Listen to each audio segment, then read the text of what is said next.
Kevin Wynn, who was 25 at the time, went missing in the early hours of December 19, 2018.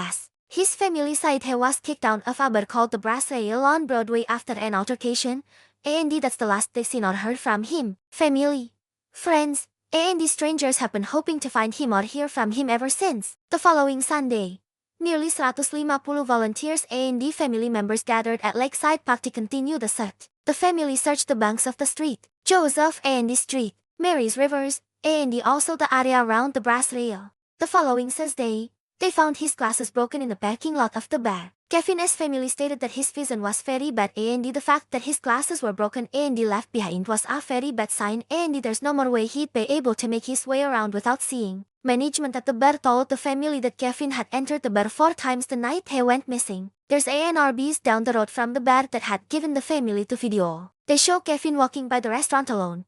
One around 1,4 inch in the morning, the other around 2,45 inch in the morning. The Brass Rail has given their surveillance video to detectives, but after 2 long years with no more word, the family has become less hopeful. Many people believe he had broken his glasses and without his vision simply stumbled into the river and drowned. But if this were the case, the body would have been found during the multiple searches of the river, or at the very least, the body would have been washed up somewhere by now. In 2002, Michaela Lawrence, who was 12 at the time, and her entire family received news that her father had been in a fatal car accident.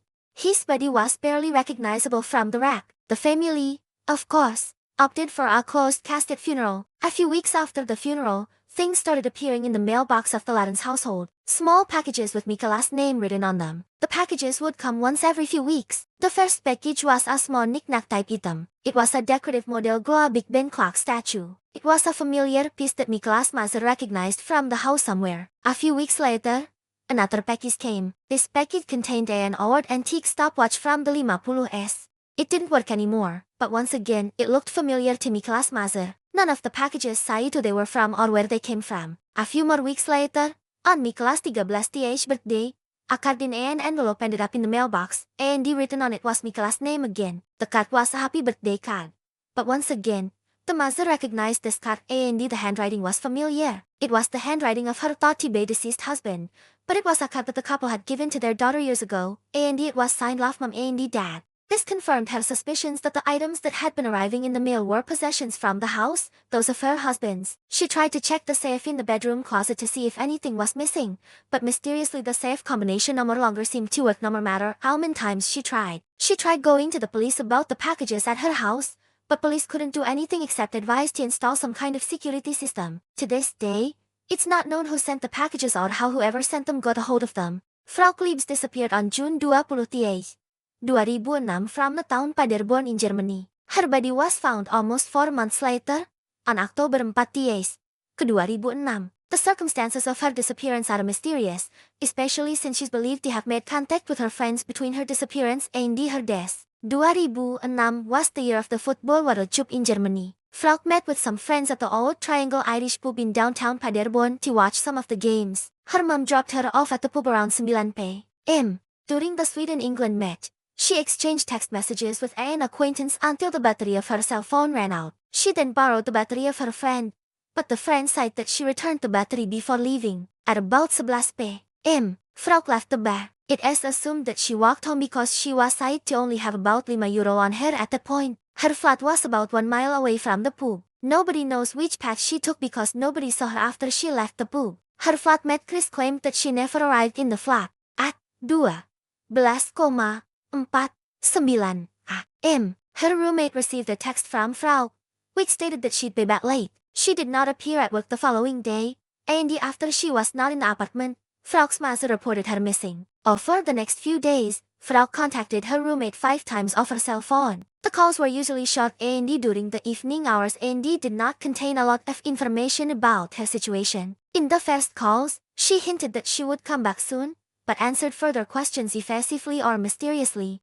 The last phone call was received on the evening of June 27, while Frauke's sister was present. Frauke got asked by her sister if she was held against her wall, and she supposedly said yes, but then immediately corrected herself by saying no more in a louder tone. After that, the contact to Frauke was lost. According to police, during these phone calls, Frauke's cell phone was in various industrial zones of Paderborn. The police also assumed that the calls were placed from within a car that was driven to those areas. The case was never solved. Jack Wheeler held many important positions throughout his lifetime. He was a chairman for the Vietnam Veterans Memorial Fund, a senior planner for Amtrak, an official of the Securities and Exchange Commission, and more. His value to his community made it much worse when Jack disappeared on Desember 28, 2010. After exiting an Amtrak near Wilmington, Delaware, he was later seen on Desember 30 at 10 in the Orange Street in Wilmington. On Desember 31 Street, his body was discovered by a landfill worker as it fell onto a trash heap in the Cherry Island landfill. His death was later ruled a homicide. His death was ruled to be due to assault and blunt force trauma. It was determined that all of the stops the garbage truck had made that day involved large commercial disposal bins in Newark, a few miles from Jack's home. Prior to Jack's death, he was cited several times. On December 29, he was cited at the Newcastle County Courthouse parking garage. He was disoriented and wearing only one shoe. He tried to gain access to the grass on foot, claiming that he wanted to warm up before paying the parking fee.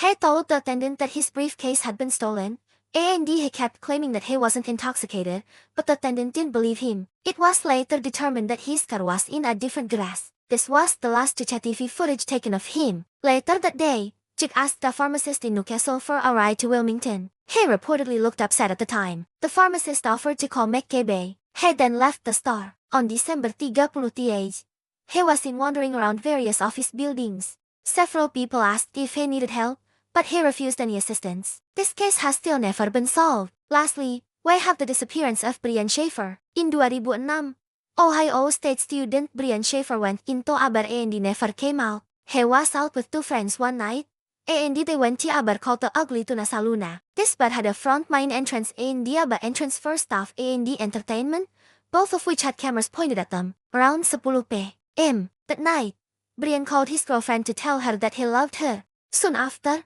Brian is seen on camera entering the bar, and then later seen stepping out of the bar to talk to two girls before going back inside. Minutes before the bar closed and they were preparing to leave, Brian told his friends he was going to talk to the band. Brian walked away out of sight, and his friends waited for him, but he was never seen again. This was not a large bar, and the band does not remember talking to him. On top of it, the cameras never caught him exiting the bar. No one knows what happened to Brian after he walked away from his friends, or how he left the bar, or if he ever did, for that matter. An FBI agent who was specialized in facial recognition spent a long time analyzing the security footage of the bar, and he watched every person who came in and out of the venue. He never identified Brian leaving, but years later, after he had stopped working on the case, he was at an Ohio State football game, and he saw someone across the crowd that he couldn't help but think looked very much like Brian. In fact, he bore such a resemblance to Brian that the agent had to go and talk to him. It turned out it was Brian's brother,